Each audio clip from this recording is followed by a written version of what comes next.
Hi there, and welcome to the Homestead Education Podcast. Do you have a homestead, a farm, or maybe just believe we have a right to the freedom of wholesome food?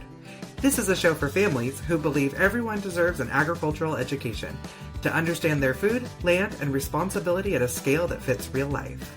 I'm your host, Kody Hanner.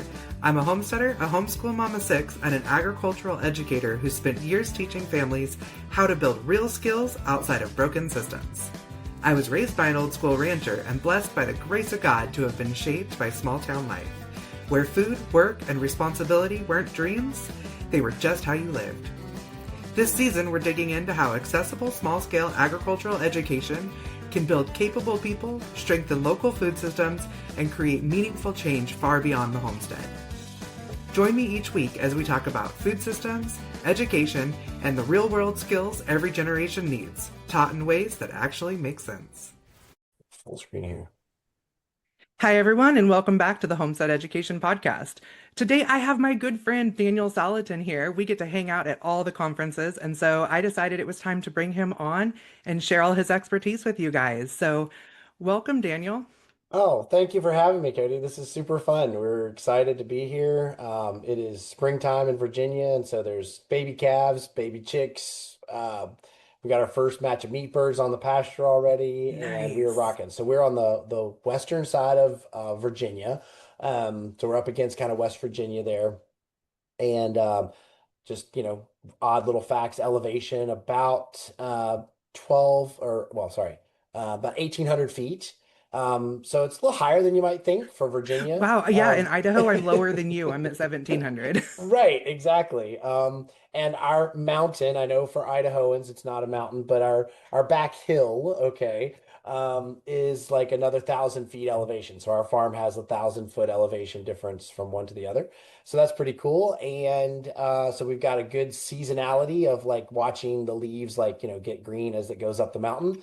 And we also have the 4 seasons. So we have spring, summer, fall, and winter, which is really exciting. So we're in full spring. And spring in Virginia, you can be, we had, goodness, what did we have, like 25 2 nights ago? And it's going to be 80 tomorrow. So it's just a very, like, keep all the clothes ready at all times. You never know Right. what you That's a need. little similar to North Idaho. Like we were heading to town the other day and I was like, oh, it's like a capri and sweater type day. Like I can, I don't have to wear the full garb and got to Right. town for a baseball game and it was snowing. So, Yeah, right. You're freezing. Oh, gosh, for so yeah, sure. we're a little behind you on getting the yard and birds out and everything, but Right. we had all the calves born. We made it through 4-H farrowing season. I hate 4-H Okay. farrowing season because they're Yeah. all born in January and they all Right. die either from being like Yes. froze or stomped all over Ugh, or yuck. it's a disaster. Right. But you've been to our area and it's a very Yes. small county. I think there's only about between 85 and 100 pigs that go to our fair. Okay. And we sell between 25 and 50 of them a year. Okay. So Wow. Oh like my. we Yeah. kind of have a pretty big market there and Sure. but it's still my least favorite. I'm ready for spring farrowing. That's when they're all Yeah. cute and out on pasture and not just like piglet popsicles. But Right. Oh yeah. Yuck. No kidding.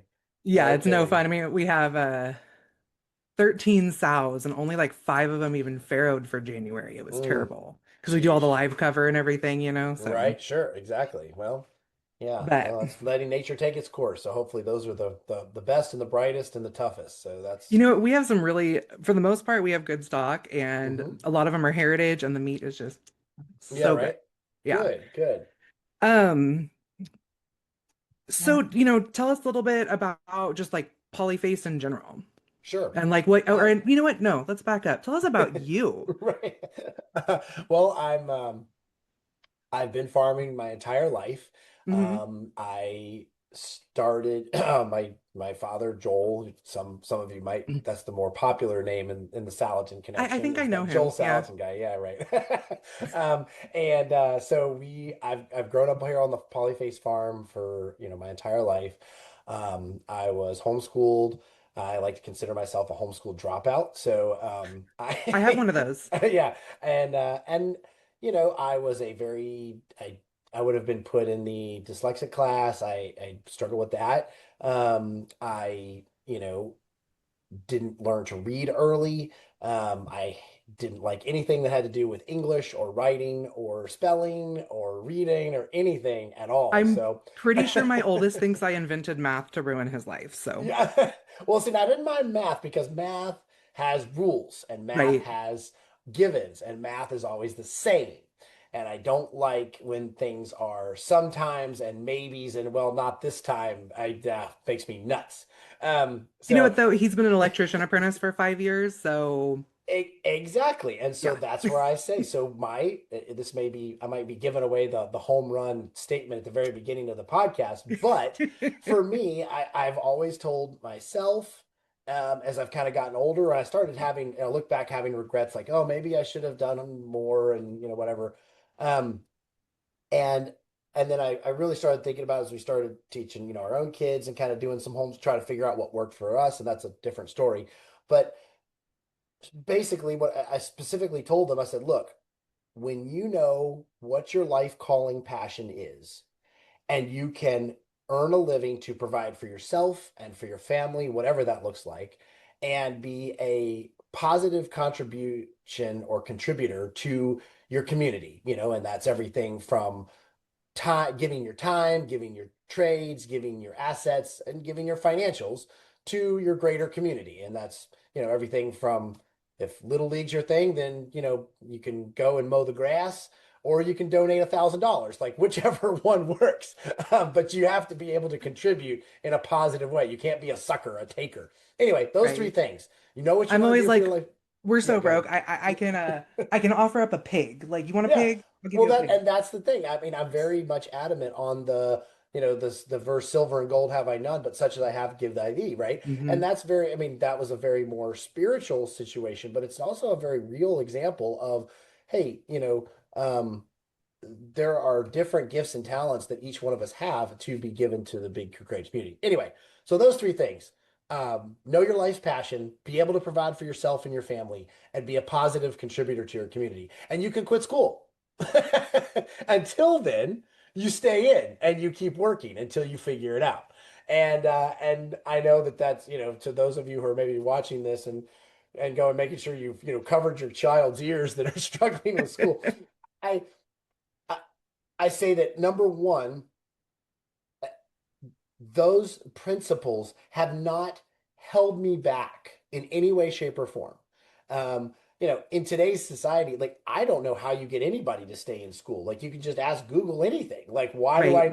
why do I need to know anything? Now, I mean, you need to have mental processes to be able to deduce and to problem solve.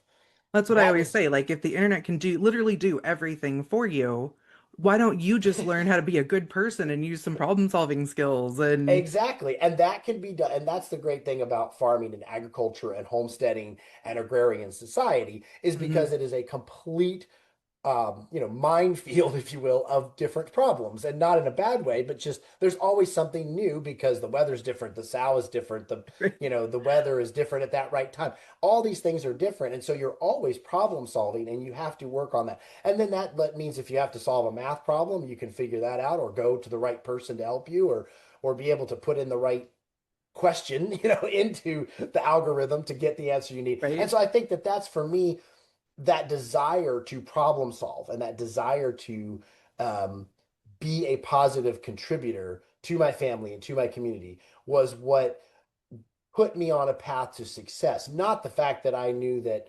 that A, E, I, O, U were Y, and sometimes Y were vowels. Like that didn't that didn't set me on a course. Now, I agree that many times I wish I had paid more attention and worked harder in spelling. However, it has not held me back from the success of the passion and the life lesson and the life direction that God has called me to. Now, as you said, with your son, he's jumped into the trades. Awesome. Great. Mhm. You can, for me, like I didn't like learning math. Okay, great. Fine. As soon as I started my rabbit business and had to do, budgets and supply and demand and how much money do I have to buy feed and how many does do I need to supply this many, suddenly math was like, oh, okay, no problem. I need to know this. This is great.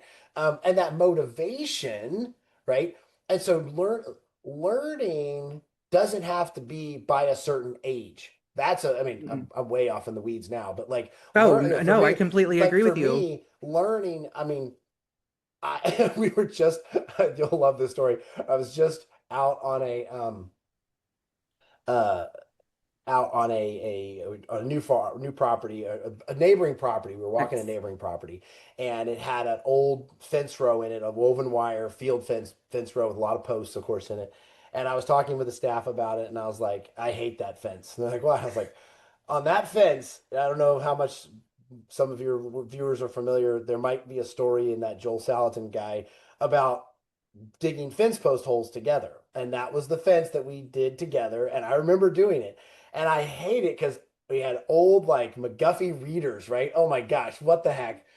And each post hole I had to learn a word. Oh, and I was like sick and I hated it so much. It was so bad. Um, but down the road, like ironically, I'm 12 years old. I get elected to the presidency of our local 4-H club, and I come home and I'm like, oh, drat, I have to now be able to read because I got to be able to like put the meeting agenda together and like Hmm. put this out, and the secretary is going to send in the minutes, and I have to be able to read that and all this stuff. And I learned to read in like a month, like boom, because I had to read, Awesome. And I say, so that's my journey. So you ask about me, those are some things that have brought me to where I am. And I know that my calling in life is to be a mentor, be a like a teacher in a way that I'm teaching people things not in the classroom but I outside of the was just world. So like reviewing that myself recently. Like I was called to be a teacher, mm. but I was like, how am I called to be a teacher when I know that I could never teach a classroom? And then was like, Right.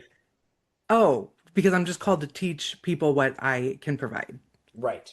Absolutely. Absolutely. And so, yeah, that's a very common question I'll get from, out there, whether it be young people or other people say, what would you do if you weren't a farmer? I'd say I'd probably be a coach, something.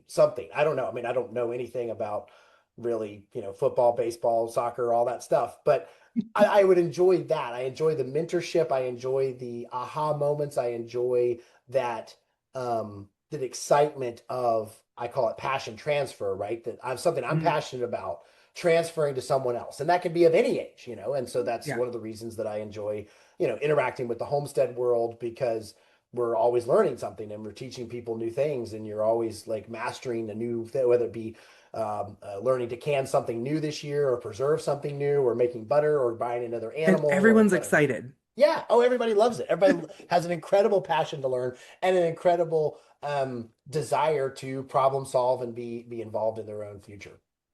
That's awesome. I actually have a similar story with my son with the reading.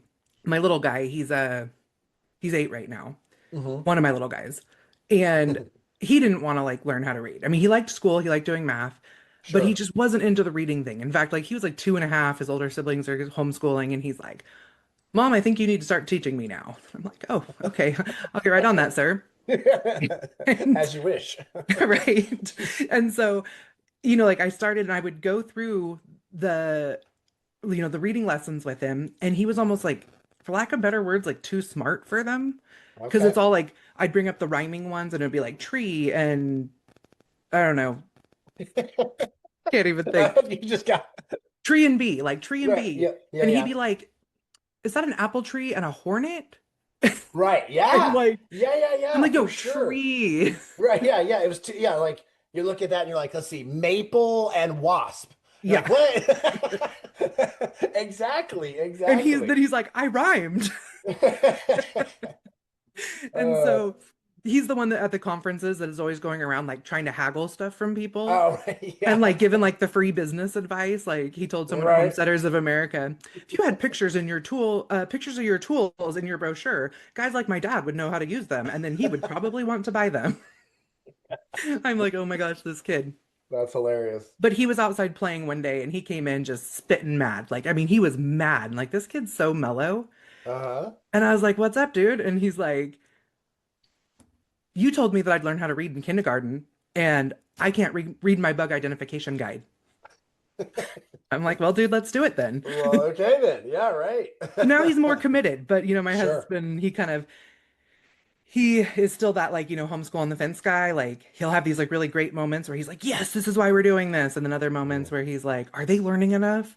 And right. like that was his moment where he was like, you let him do his thing. And Right. he's ready now. Yeah. So, That's so true. And just being able to know, like, being comfortable, um, not having to know everything, right? mhm, Like my youngest is like got all this like, world geography and all this stuff. And I mean, it's good to know where things are. I mean, it's nice to be able to figure out where, Israel is on a map, like all those different things. I get it. But like at the same time, like there's so much to know these days. Like mhm, being more specific, like knowing knowing when to harvest something. I mean, think of all the things that like, our ancestors didn't know, right, and then how much brain space they had for things that they actually needed to know, right? I mean, right. really, really critical things like where to go get water and how to figure out that the birds got startled. There's probably a predator over there, or, all of these things that we are like completely oblivious to in our like very modern world. But yet, we can uh, Google how to do brain surgery essentially. And But then, that's like, at the same time, have zero purpose in our worlds. right, exactly. Yeah, it doesn't help us at all. It doesn't help us at all, for Mm-mm. sure. And when you Yeah. like, it's like when we used to have everybody's phone number memorized because, you're dialing it from like the payphones, Yeah. like waiting for your parents to like pick you up from like, I was public school, but like you still did 4-H, like you get on with your Yep. 4-H meeting, you got to call for a ride, Yeah, yeah, yeah. And, so And you had everybody's phone numbers memorized, I don't even know my own wife's number. Like I right? couldn't even I My daughter yesterday, she was filling out a job application. She's like, what's my phone number, mom? I'm like, I don't know. What is it? right. And so Yeah. think of all the other things that you do on a daily basis that you don't retain to memory because you don't have to. Yeah. Absolutely. So it just makes Mm. everything just kind of fall right back out of your brain. Yeah, absolutely. And I see that with my kids a lot. Like my teenagers, I have really bright teenagers. Hmm. But Right. sometimes, they do stuff and then I'm like, why didn't you, do XYZ? And it was like, oh, I have to do that every time. Yeah, like Right. turns Yeah. out you do. Uh-huh. Well, and things like where was your mental engagement? I think that's something that even I can be very guilty of at times is we'll shut down, we'll mentally shut down because everything is so much provided for us, Hmm.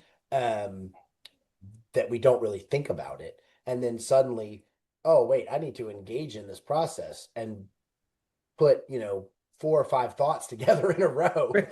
And and that suddenly creates a challenge in my life. So yeah.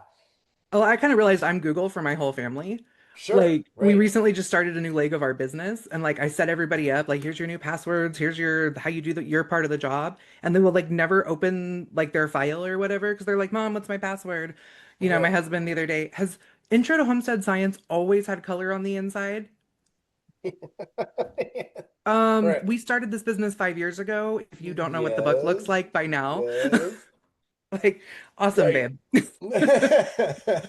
For sure. That's So, great. like we talked a little bit about like your homeschool journey, but Mhm. did you kind of like plan like when did Polyface kind of become a thing? Like where Mm. because you've recently kind of really stepped up as the farmer, right? Sure. And then your dad's the talker. Right. I mean, he's the Excuse me. face. No. Right, right, right. Yeah, yeah, yeah. Yeah. No, so that happened.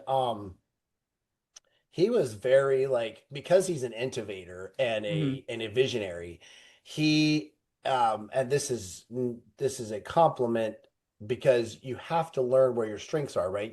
Hmm. And this goes back to the schooling thing. Like instead of beating my head against a wall trying to become a writer, like, that Yeah. was when my dad's an English major, right? So Hmm. it was very disappointing to him that I was not able to spell cat, that was kind of frustrating. And You know, but right. So but like instead of beating my head against the wall trying to do that, and fortunately, that, and even my own kids, like, one is a mechanic, like, he's not ever going to be a farmer. Like he wants to mhm. he's great. He can watch one YouTube and change out an engine. I could watch 100 YouTubes and still mess it up. So, Let's my son, he's like, I really want to go into mechanics, but I really like farming. What do I do?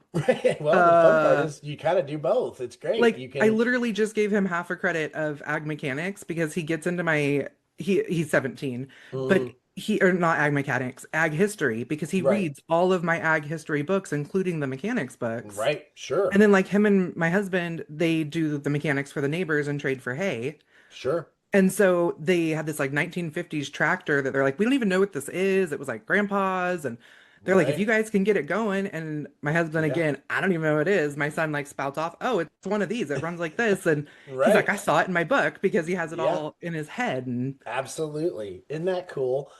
So for me, like I started into this, so I disliked school. And so anything I could do to make myself more valuable outside as opposed to in the schoolroom, I tried to do. And so that led to a very, high level and high desire of farming because it's what I was doing.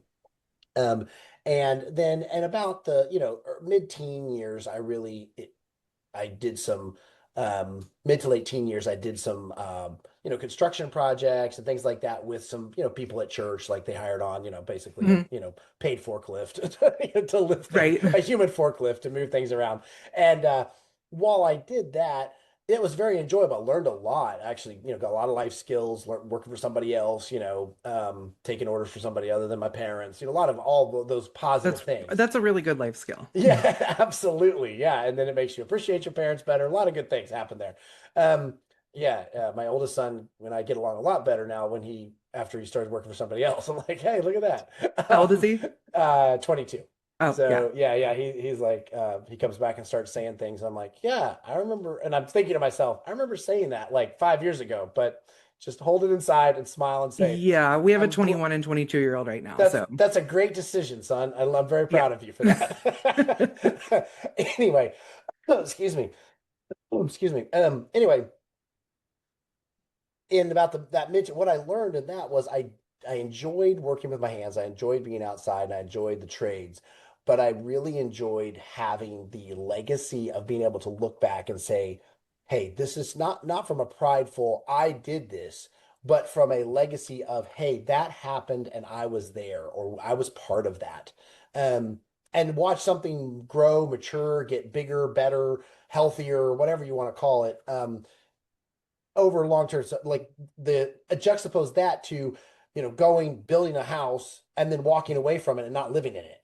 Like Hmm. it just wasn't fulfilling for me. I mean, I get it, it was very enjoyable, I love the work, but the fulfillment wasn't there compared to working all day or all week at the farm, putting in the hay and then be able to walk by that barn full of hay every day and be like, yeah, okay, that was satisfying, that was there, I remember that. Or building that fence, that was there, that was great.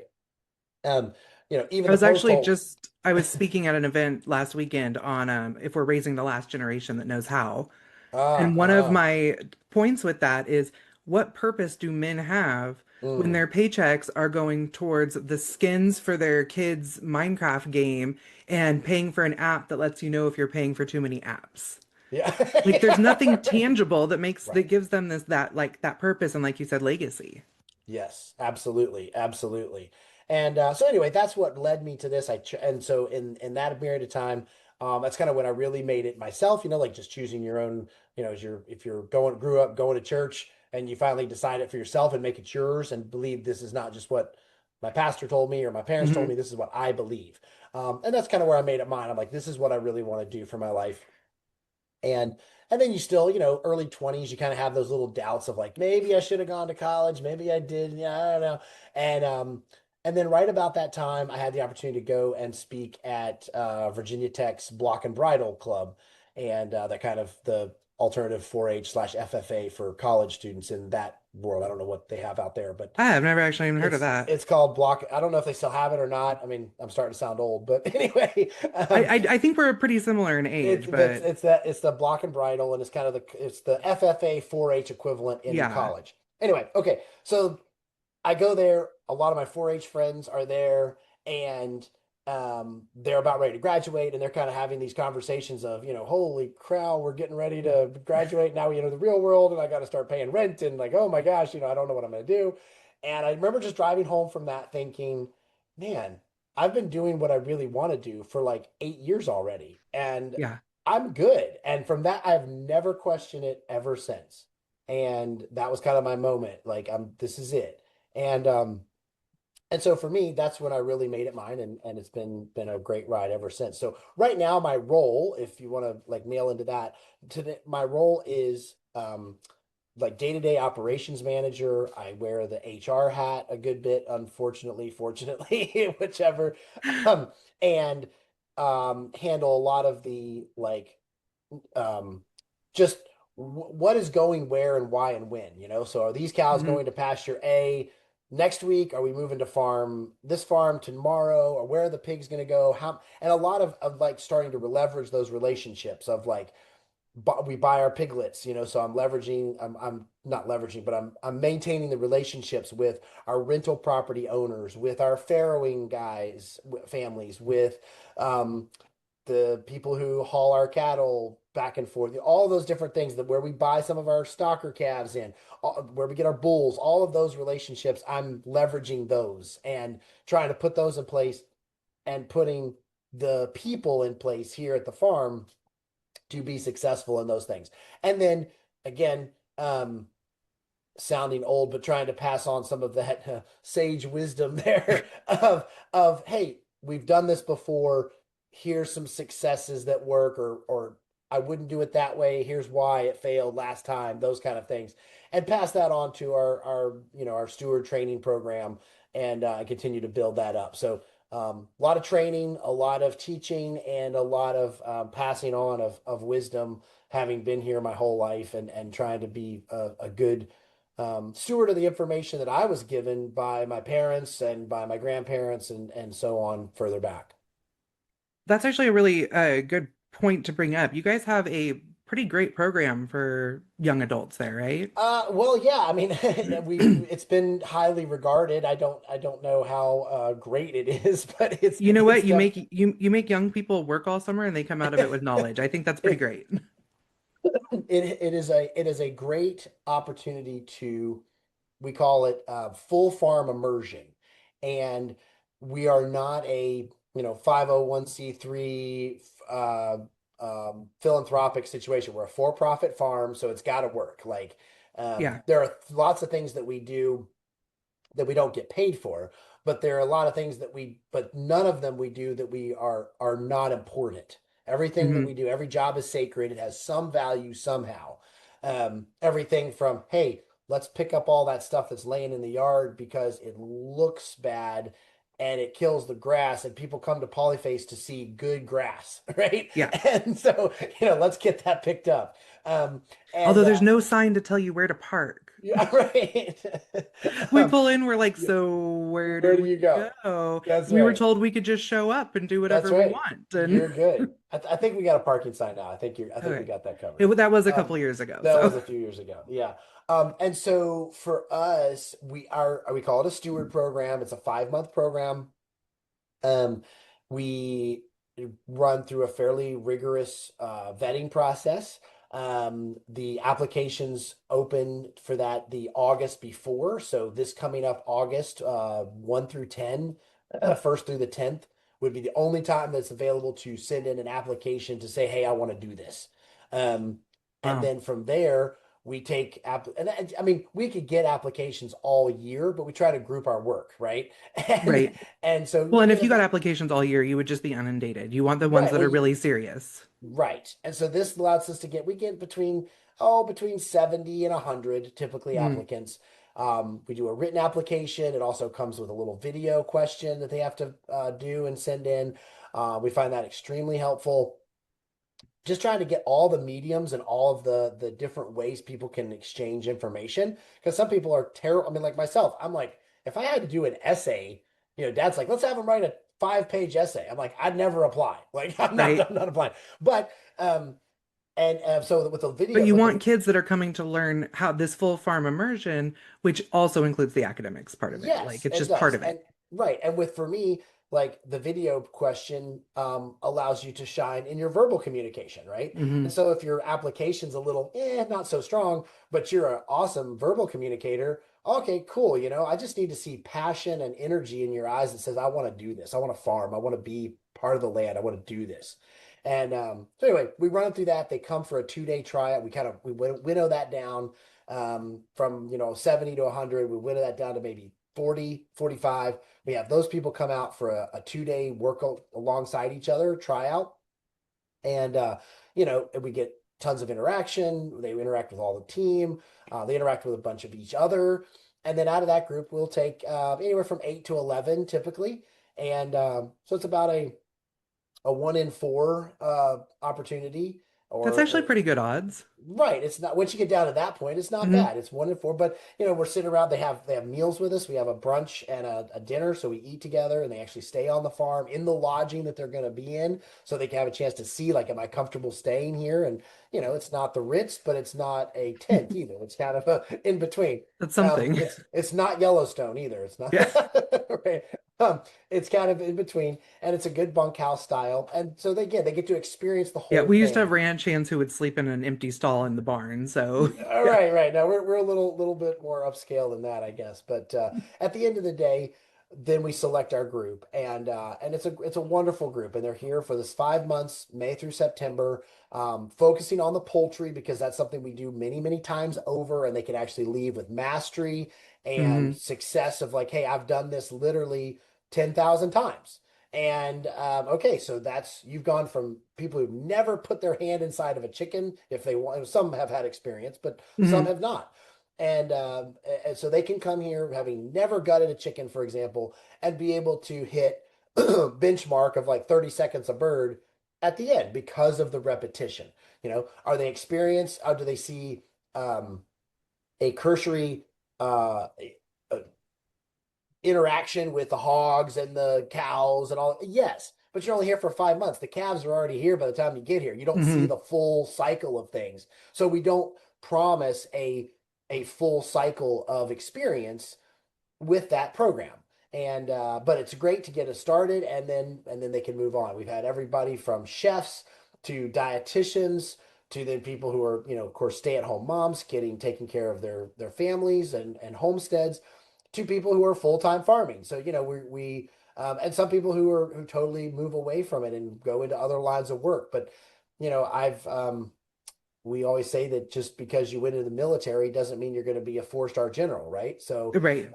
you can have an experience, you can learn, you can grow. Hopefully, you take away some life skills, hopefully some good friends and relationships, and that's a success. And it is a good program for that. People come here and have a very wonderful life growing experience. And it just it does. It's for people who are 18.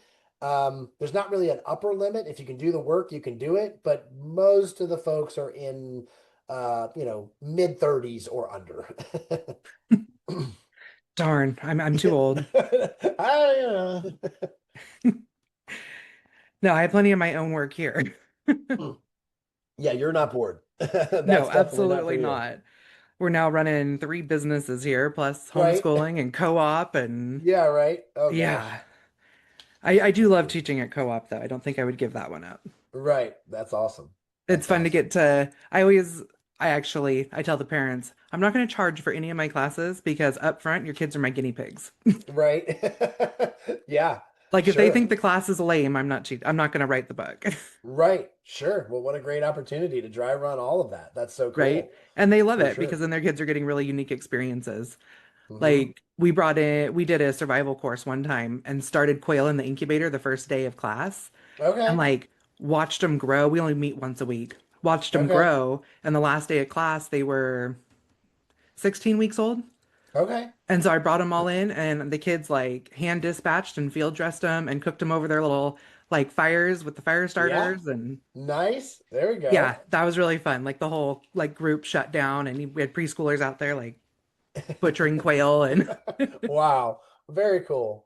yeah, it's one of the things you That's can do in North phenomenal. Idaho you can't do many other places. Right. For sure. Yeah, like the Yeah. kids from Uberleden all had their own little fire starters out there because like Uberleden's in Right. our town, so all their kids go to like Yep. Yep. good times. That makes sense. I have a couple of homestead friends, um, people that are like truly, homestead. They have like a couple acres and do the whole homestead thing, and I like to hang out. They friends from church or whatever back in the day, and and they give me a hard time. They're like, when you come over for dinner, like I don't want to just pepper you with homestead questions. I'm like, no, no, no, this is great research. Like I need to know what you're struggling with so that I can like hopefully talk about it down the road. Because if you're going to ask it, I'm sure 100 other people do too. So they're my You, homesteading guinea pigs. So it's you fun. know, I don't know about you, but I always like to speak at events later in the day because then I know what people want to hear.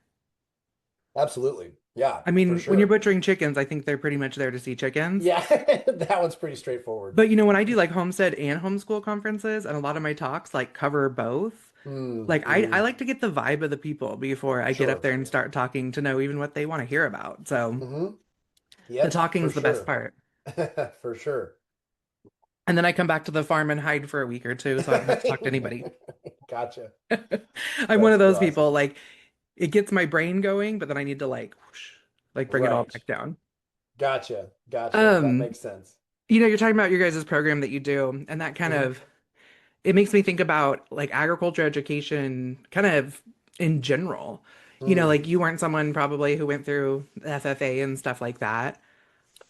Right. Um, I did 4-H, but I yeah, didn't show the first animal, right? I did completely public speaking and leadership. So I didn't show a single animal because like you said, the show schedule doesn't match up with nature. The animals that we were raising weren't going to win in the ring. So I'm right? like, this is a waste of time. And but I totally credit 4-H public speaking contests for my ability to grab an idea, put 3 bullet points with it, present it, summarize it, and hopefully people walk away with like, oh, that made sense.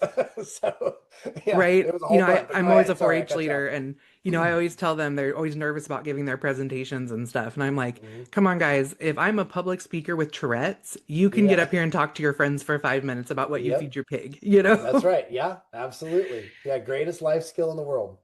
Yeah.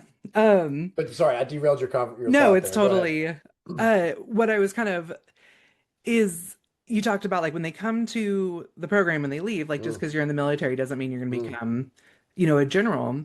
I think we as a nation have really lost how people know how to eat. mm, You know, I've been doing a lot of research about it and I talk about it a lot. And, you know, it's even when like the public school system kind of came into place, you know, they're like, I remember the name of the act or something, but you know, they put an act in place where we're going to teach agriculture. And I mean, it was written into it like the boys are going to learn to farm and the girls are going to learn to can, like whatever, great, mm. you know. Right, sure.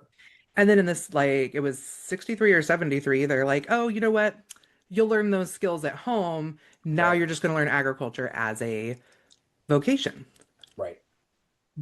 But only 3% of kids that take ag classes in high school ever go on to work in commercial ag. Sure. But Right, yet, every single one of them eats every day. right, right. So, having a program like you do Mm, you see like a window somewhere where not even like you guys necessarily, mm, but I'm always like racking my brain. How can I help the next mm, generation be more exposed to agriculture? mm-hmm. No, that's really classic. I'll have to sidebar, I have to put you in touch with one of our graduates who is a teacher in Richmond. Okay. And she is the like health and nutrition's teacher. And I don't know exactly all that she does, but it's kind of her way of it's her way of giving back slash trying to affect that generation, just like you said, of like, hey, I'm gonna help these people. I think her line, she's so passionate. I think you'd love to talk to her, but she's like, I want my kids to fall in love with food. Like, I want Hmm. them to fall in love with good food. I want them to fall in love with prepping of food and just enjoying what food looks like. So I don't know. I think the window, yeah, that's a great question. I hadn't really thought about it in that way.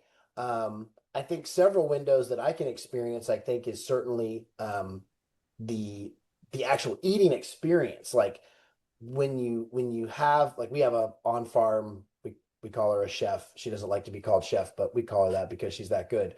Um, who fixes the evening meal during that time period? So May through September, she fixes the evening meal for all of us, the family. You know, my Hmm. mom and dad, if they're here, myself, my family, other staff members, etc. We all kind of eat together, and it's very simple fare. I mean, it's not wine pairings and caviar. It's not. It's just meat and potatoes and seasonal vegetables and a salad and things like that. It's very very simple. but just the flavor and the heart. I mean, partly you work hard all day, so you'll eat anything, but that helps, Right. and I think that's part of it too. Like, um, that just kind of came to me. It's like when you're hungry, like you have a desire for food that actually sustains you and fills you up, right? Where as opposed to, it gives you fuel, as opposed Hmm. to something that makes you feel sluggish and then you're like you can stop by and eat that like comfort food, Hmm. whatever that happens to be. And I'm guilty of doing it from time to time. Don't shoot me, but that's, it happens. You know But what? Like Ron and I joke, you've met both Ron and I. We are not skinny people, but we joke that we are a result of the mac and cheese generation. Like, because our parents literally fed us sure. everything out of a box. Right. Yeah. And then with our kids, they eat almost everything like all grown on the Right. farm. Not And out of a box. and Yeah. so we joke with them, like, we have busy like days and we'll pick up, mac and cheese Yeah. and hot dogs for dinner. Like we're still Sure. human. Right, And the exactly. kids, so we call it struggle meals. Yeah, the 90-10 rule, right? You can cheat Yeah. 10% of the time as long as you're good the other 90. So And the and kids are like, yay, struggle dinner. yeah, and it tastes good, but it hits you different. And I think that's the thing. Like when kids really get that chance to do that, they like, man, this meal of just whatever meatloaf or a chicken pot pie or something like that, really high quality food. Like it gives you brain food. It like gets rid of your brain fog. It gives you energy for all the things you want to do. And I think so. Just having that opportunity to be truly not like bored hungry, but like legitimately hungry. Like Hmm. you're like, I will eat whatever happens to land here and I will eat it, and that when you have that desire and that feeling, um, you don't want to come away from that feeling like sluggish and like this gigantic, lard ball in your stomach, although lard's good, but like not, Right. not a grease ball in your stomach. You want to feel empowered. And so I chased that rabbit to come back to saying, yes, when we sit down at the table and eat, a couple of things that do jump out, like comments that I think would apply to your question, Hmm. are that that ravenous desire to eat because your body needs fuel, not that it's 12 o'clock or 6 o'clock or it's just time to eat. And so I'm sitting here, munching because I'm bored. Hmm. Um, the second thing is that the the true then fuel that this good food gives you the next day. You're like, you wake up, you're like, man, I'm ready to take on the world. I can run up the mountain. I'm good because it fueled you and didn't just sit in your stomach. Hmm. And then the third thing is the little thing we do. It's super simple. We have like a little basket or a little shelf, and that's the phone home. And so when we come to dinner, we're out here in the area, so everybody does wear their phones so that you can get in touch with each other or whatever, or take a picture of something you're learning. Hmm. But in that period of time, and it helps me, like you just put your phone in that shelf. And for the next hour while we're eating, there is no phone. You don't have a phantom buzz. You don't have the buzz that really like, oh, I wonder what that is. You don't have to have willpower to turn it away. You just have no phone. And so that fourth, I don't remember, third or fourth component of this dinner that his is people to just have this meaningful community conversation that is lacking in a lot of homes, which clearly is not in yours because you have dinner together. You've prepared dinner, you make dinner. And so there's this enjoyed fellowship Hmm. around the table. You know, we think about even like during script, like that's what when Jesus did a bunch of his stuff, it was typically around a meal because everybody was together. You had the opportunity to share things because they weren't off getting water or getting food or fishing or whatever. Everybody was together for that meal, and so I can share what I need to share when everybody can hear it.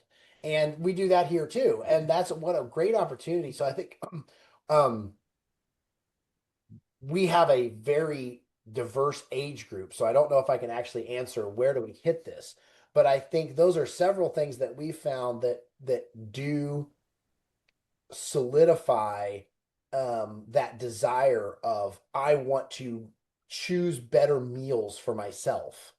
Um, when you have that. And again, so if you sit in front of a screen all day, you're not ravishly hungry.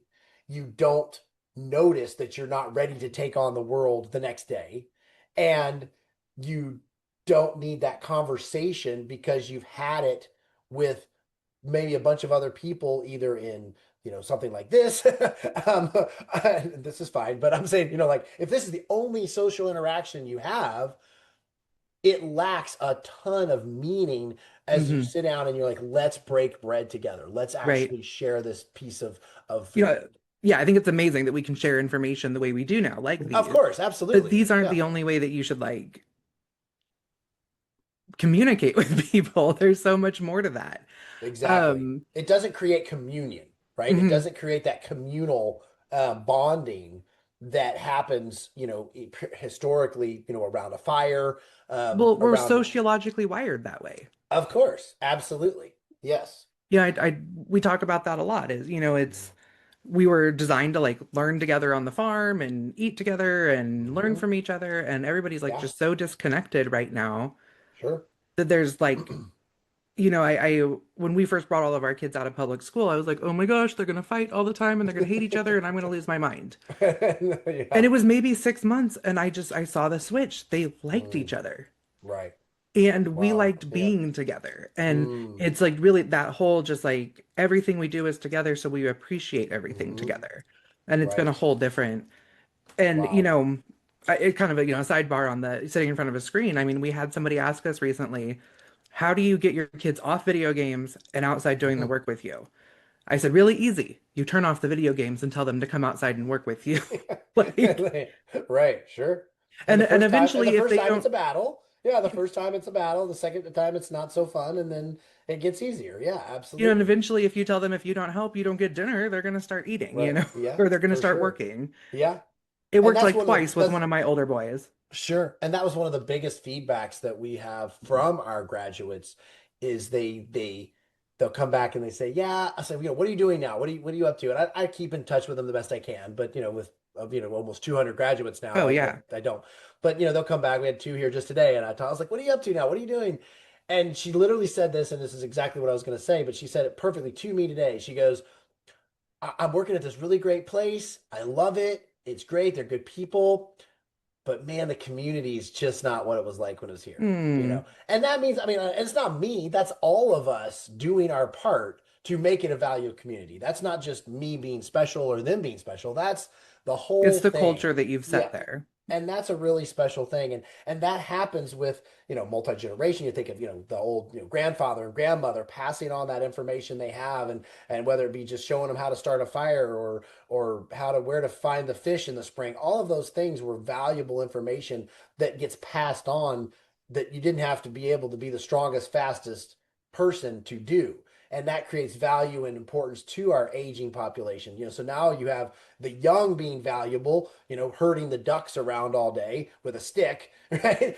And you've got the old being valuable, telling them where to go and how to do it and all this stuff. And you have the middle being valuable of lifting the rock and building the house, and shooting the animal and dragging it in. And you have this complete life value, um, because everybody has a place to play. Yeah, sorry, No, that's fine. Yeah, I kind of ended that I'm abruptly. like a notes person, so Yeah, yeah, great. That's right. For sure. um I'm a because like I'm a like I said, yeah. these conversations are what gets my brain going. And Yeah, it's and the reason I asked that is I I mean, my place kind of all in this homestead movement has been reaching kids. right. And Mhm. as I see it getting more popular and more people, I mean, this isn't this is something that I see really beautiful in the homestead movement. I'm not saying it for Mm, myself, but I've sold like mm. 40,000 copies of my curriculum now. Sure. Yeah. Wow. Because Congratulations. and That's it's in awesome. Yeah. schools and it's in private Right. schools and it's in six Yeah. countries, Yeah. because this people are going, "Oh my gosh, we need this back." Right. And so I'm Hmm. always like, from somebody who's kind of like immersed in this and doing it all the time, like, what are those pieces to help Mm. families regain that? Yeah. Yeah. And No, I think that's it's just that's that super like doing cool. it together.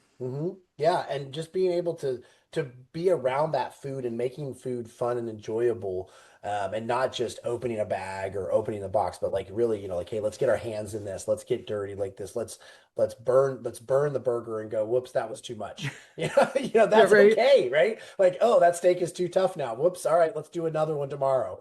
And just figuring that out, just builds so much value into things. Absolutely.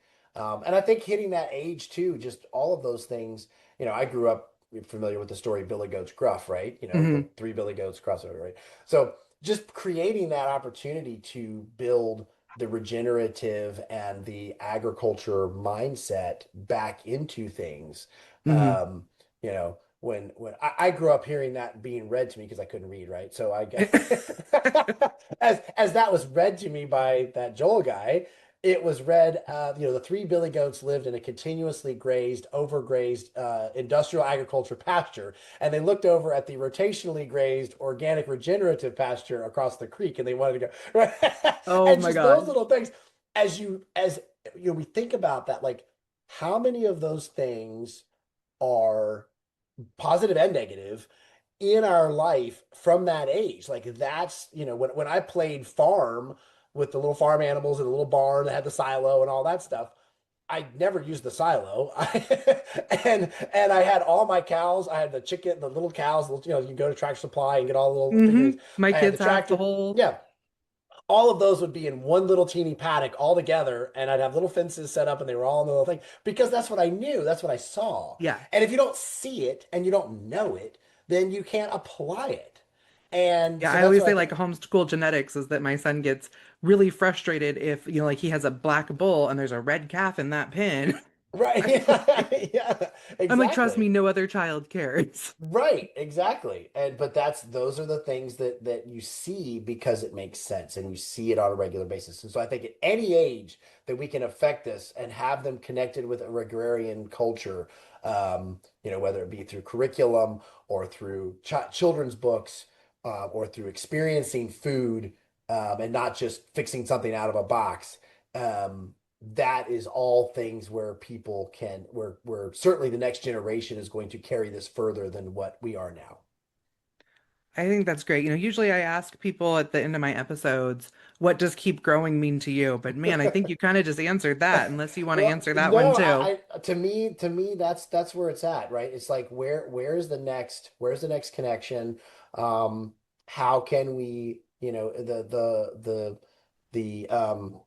oh gosh, you can edit this. My the let's get one I more, don't right? edit anything You don't unless you edit anything? Oh, like, drat. Okay. no. The movie, it's escaping me all of a sudden now. Where the World War II guy goes and just like, let me go get one more, right? And where he's Mhm. dragging him back. Gosh, this is terrible. I can't remember it. It's a great movie. Right? I can Um, only think of like Forrest Gump where he was dragging no, that's everybody not a out, great but movie. No. But yeah, this is the conscious objector who would not carry a rifle, but would go and be a medic. And so he would just say, "Hey, I'm going to go get one more," and he hauled all these guys off the mountain, and it's just amazing. And that's the idea: is like, how can we reach one more, and how can we heal one more field? How can we build life back into one more pasture of soil? How can we have one more person um, just be aware of what all this other stuff is out there, that it's not just the cubicle, it's not the computer, it's not the spreadsheet, it's not the crypto, it's actually stuff out in the landscape that's valuable and interesting, that brings value and you know uh real fruit to life.